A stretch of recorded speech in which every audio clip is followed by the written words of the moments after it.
Buenas tardes, profesor. Buenas tardes, compañeros. El día de hoy vamos a hablar acerca de los pigmentos y del pigmento. Empezaremos hablando acerca de los pigmentos. Pues bien, los pigmentos son compuestos químicos que tienen la propiedad de dar color. Estos pigmentos pueden ser naturales o artificiales. Cuando son artificiales también son llamados colorantes y se pueden encontrar también como lacas. Hablemos acerca de los pigmentos naturales. Estos pigmentos naturales se van a clasificar según su grupo funcional. Los grupos funcionales que encontramos dentro de ellos son los isoprenoides, benzopiranos, tetrapirólicos y los polímeros complejos. Existen otros que no están clasificados dentro de grupos funcionales, pero dentro de ellos podemos mencionar como ejemplo el carbón inorgánico. Empecemos hablando por los flavonoides. Los flavonoides pertenecen al grupo de los benzopiranos y son los encargados de dar ese color amarillo pálido de las frutas, como por ejemplo de las peras. Estos flavonoides a su vez son responsables de la astringencia que podemos encontrar en el té. Dentro de ellos se encuentran los compuestos fenólicos como la quercetina, que se encuentra en la manzana y en la miel, la caetferina, que se encuentra en las fresas, la miricetina, que se encuentra en las uvas, la herperidina, que se encuentra en las naranjas o en los limones, y la naranjina, que se encuentra en naranjas agrias o en toronjas. Asimismo, dentro del grupo de los benzopiranos tenemos a la antocianina. Esta antocianina va a encargarse de brindar un color rojo, azul o violeta. Esta antocianina se compone por la antocianidina, que en este caso sería la glicona más azúcar. Esta antocianina va a depender del número de grupos hidroxilo para tener un matiz entre más azul o más rojo. Y a su vez, la metilación de grupos oxidrilos va a dar una dependencia a la intensidad en el color rojo. Pueden existir distintos factores por los cuales los colores cambien. En este caso, por ejemplo, el pH, ¿no? Si el pH es ácido, se va a mantener un color rojo estable. Si el pH fuera menos ácido, va a ser incoloro. Si fuera neutro, el color predominante va a ser púrpura, y si fuera básico, el color predominante sería el azul oscuro. Asimismo, va a tener una interacción con metales como el hierro, como el aluminio, como el zinc. Y pues al tener esa interacción va a cambiar a color grisáceo azulado o color pizarra. También se puede ver alterado por factores como la temperatura, porque si esta aumenta va a haber una degradación. Y si aumentara el oxígeno o el ácido ascórbico, podría haber una destrucción de este pigmento. Dentro de este mismo grupo funcional también podemos encontrar a los taninos, que se encargan de dar colores amarillos café. A veces son incoloros. Estos taninos los podemos encontrar en el té, en el café, y pues son los responsables de la astringencia que se puede encontrar en frutas que están inmaduras. Ahora bien, asimismo tenemos a la clorófila, que se encuentra en el grupo de los tetrapirólicos. Esta clorófila es fotosintético, posee 4 anillos de porfirina unidos con 4 pirroles, puentes metinos, un ion magnesio y una cadena fitol. Y aquí viene la relevancia de este ion magnesio, puesto que si este ion magnesio se pierde y es reemplazado por hidrógeno, va a haber un cambio de color verde a color pardo. Eso se llama feofitinización. Cabe mencionar que esto se va a dar cuando haya un ambiente ácido, ¿sí? Cuando hay un medio ácido va a haber ese cambio de magnesio y va a ser reemplazado por el hidrógeno. Por ello, se recomienda, por ejemplo, cuando uno va a hervir las verduras y no quiere que haya ese cambio, se recomienda poner el agua, que hierva esta agua, y poner las verduras pero sin tapar en la primera instancia. ¿Para qué? Para que no se genere ese medio y pues las verduras tengan un color brillante, ¿no? Y no queden tipo verde olivo, pues porque si son sometidas a un pH ácido se va a perder ese magnesio, ¿sí? Y bueno, también tenemos que considerar que ese fitol se tiene que perder de todas maneras, ¿no? Ahora, asimismo, dentro de este grupo encontramos a la mioglobina, ¿sí? Que pues representa el 10% de hierro en animales vivos, Cuando estos animales son degollados, pues va a ir perdiéndose ese hierro. La mioglobina, tal cual, tiene un color rojo púrpura, ¿sí? Cuando esta mioglobina, o mejor dicho, cuando se da el hierro más 2 y hay una oxigenación, lo que vamos a obtener va a ser una oximioglobina, que va a ser de color rojo brillante, ¿sí? Pero si llegara a haber hierro más 3 y en lugar de haber una oxigenación habría una oxidación, el color del resultado va a ser pardo. Por último, hablaremos acerca de los carotenoides, que están dentro del grupo de los isoprenoides, ¿sí? Estos carotenoides van a tener, va a estar clasificado de dos grupos. Tenemos a los carotenos y a las xantófilas. Cuando hablamos nosotros de los carotenos, hablamos de hidrocarburos. En este caso, mientras más dobles enlaces tengan, el color va a ser más rojo, pero recordemos pues que el color, por así decirlo, principal de los carotenos es el anaranjado, el representativo es el anaranjado, y cuando hablamos de xantófilas hablamos del color amarillo. En este caso podemos decir, como ejemplo, en los carotenos, que el betacaroteno se encuentra en las zanahorias, y que en el caso de las xantófilas podemos mencionar a la captaxantina, que se encuentra en los pimientos rojos. Pero cabe mencionar que estos pigmentos naturales que acabamos de mencionar frente a los pigmentos artificiales o los colorantes, pues tienen desventajas y ventajas. Por ejemplo, los colorantes son más económicos, son más estables, sus colores son más intensos, no tienen sabor ni tienen aroma. Y los pigmentos naturales, por ende, tienen menos intensidad en su color, ¿no? Dentro de todo ello. Aparte, bueno, como beneficios sí, en el caso de los naturales podríamos mencionar que son antioxidantes, que son antivirales, que son antimicrobianos. Así que por ese lado podríamos decir que brindan un beneficio en cuanto a la salud. El tema está en que, como ya mencionamos antes, son un poco más costosos, ¿no? El tratamiento que se debe dar es un poquito más costoso.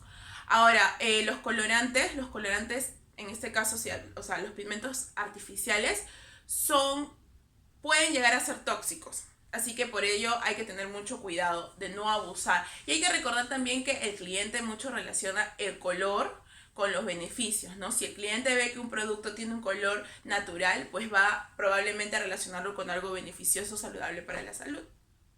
Mientras que si ve un color artificial, un color intenso, un color medio extraño, va a relacionarlo con algo perjudicial. Hablemos del pardeamiento. El pardeamiento es un mecanismo que sintetiza compuestos de colores en alimentos, produciendo en ellos cambios en su aspecto organoléptico y en su valor nutricional. Este pardeamiento se puede dar de dos formas. Se puede dar un pardeamiento enzimático, que consiste en la aparición de compuestos pardos como consecuencia de una reacción enzimática.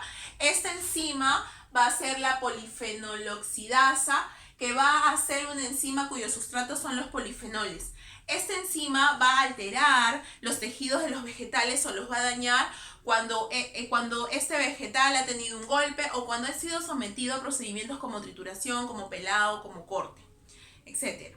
Ahora, esta enzima va a actuar en dos momentos, ¿ya? Esta es una enzima tetramérica que va a actuar en dos momentos, ¿no? Por ejemplo, iniciamos. Tenemos el fenol, que es incoloro, va a haber una hidroxización enzimática y vamos a obtener a odifenoles que van a seguir siendo incoloros. Luego va a haber una oxidación enzimática gracias a la misma enzima y vamos a obtener oquinonas. Estas oquinonas van a tener un color negro, marrón o rojo. Luego de ello se va a llevar a una polimerización en donde vamos a obtener polímeros melanoides y los colores obtenidos finalmente van a ser pardos y van a obtenerse aromas extraños. Ahora, a la industria definitivamente no le conviene ello, ¿no? Y pues tenemos que considerar que para que este procedimiento se lleve a cabo necesitamos tres elementos: la enzima activa, el oxígeno y el sustrato. Ahora, si quitamos cualquiera de esos tres elementos, definitivamente el procedimiento no se va a dar. Y a su vez también podemos inactivar la enzima, ¿no? Esta enzima se puede inactivar físicamente o químicamente. Si hablamos de un carácter físico, podemos aumentar la temperatura. ¿Y esto cómo se da? Por ejemplo, llevando a las verduras a un escaldado. Asimismo, podríamos quitar o retirar el oxígeno. ¿Cómo? Llevando a un envasamiento al vacío. Químicamente hablando, podríamos disminuir el pH utilizando acidulantes. Podríamos usar el ácido ascórbico como un agente reductor o podríamos usar quelantes. También podríamos usar sulfitos, pero estos sulfitos han sido prohibidos debido a su repercusión de carácter alérgico. ¿Ok? Hablando del pardeamiento no enzimático, nosotros debemos de decir que esto produce pigmentación de color marrón y que va a modificar tanto el olor como el sabor de los productos. Existen dos formas. La primera es la reacción de Maillard, que está compuesta por un grupo amino y otro grupo carbonilo, ¿sí? Esta reacción de Maillard es una reacción muy utilizada por la industria alimentaria, sobre todo por la panadería. Es ese tostadito que se le da a los panes y de alguna u otra forma es muy usada porque, por ejemplo, el pH no lo inactiva, ¿no? Necesita calor. Ahora, pero hay cierto punto también hasta donde se debe de llegar, ¿no? Para que no haya demasiada alteración en el producto ni al final no se sienta algo que en lugar de que el consumidor lo acepte lo vaya a rechazar. Ahora, el tema aquí también es que va a disminuir el valor nutricional. Va a disminuir el valor nutricional al usarse esta reacción. Una de las cosas que hay que mencionar y es muy importante es que al usar esta reacción se puede dar la formación de la acrilamida. Esta acrilamida se va a dar cuando se tenga el aminoácido específicamente de la asparagina, más azúcares reductores y calor. Entonces esta acrilamida se va a dar. ¿Y cuándo pasa eso? Pues no, bueno ya. Mientras más doradito sea tu pancito, mientras más doraditas sean tus papitas, pues va a haber mayor presencia de estequilamida. Ahora, estequilamida es una sustancia cancerígena, ¿no? Que está siendo estudiada últimamente. Aparte de ello, es una sustancia que se ha visto que tiene efectos negativos a nivel cognitivo, ¿no? Con respecto a la memoria, la retención. Entonces, por eso es muy importante considerar de alguna u otra forma las consecuencias, ¿no? De usar esta o de tener esta reacción de Maillard dentro de la presentación de ciertos alimentos, ¿no? Pues bien, podríamos también mencionar, ¿no? Como ya lo dije antes, que los sustratos para esta reacción son las proteínas y los carbohidratos, que a mayor temperatura va a haber una mayor reacción, que el pH ideal es un pH intermedio y pues que mientras que la actividad del agua sea baja, va a haber una mejor reacción de Maillard. Asimismo, dentro del pardeamiento no enzimático tenemos a la caramelización. Esta caramelización implica que los azúcares se calienten por encima del punto de fusión, que es cuando pasa de estado sólido a estado líquido, ¿no? Esto va a actuar en pHs ácidos o pHs alcalinos, no va a haber ningún problema. En el caso de la sacarosa se va a caramelizar a partir de los 180 grados, ¿no? Algo que podemos mencionar aquí es que una temperatura mayor a 160 va a llevar a una hidrólisis, una deshidratación y una dimerización, ¿sí? Si esa temperatura sigue aumentando, va a haber un caramelona, ¿sí? Luego de ello, si aún así sigue aumentando la temperatura, va a haber un carameteno. Y por último, si aún así sigue aumentando la temperatura, va a haber una caramelina o una humina, que es lo que va a llevar a que haya un amargor, ¿no? Que ya no tenga un sabor agradable esta caramelización, sino que al contrario, llegue a ser desagradable. Entonces aquí hay que tener muchísimo control. La industria alimentaria, como antes se los mencioné, ¿no? En el caso del pardeamiento enzimático, por lo general busca que inactivar la enzima cuando hablamos de frutas y verduras, ¿no? Pero por ejemplo, si hablamos beneficiosamente, podríamos hablar del café, del cacao, del té, ¿no? En el caso del pardeamiento no enzimático, el uso es constante, pero debemos de tratar de concientizar a la misma sociedad, ¿no? A que el uso excesivo, por ejemplo, de la reacción de Maillard podría llevar a consecuencias negativas para la salud.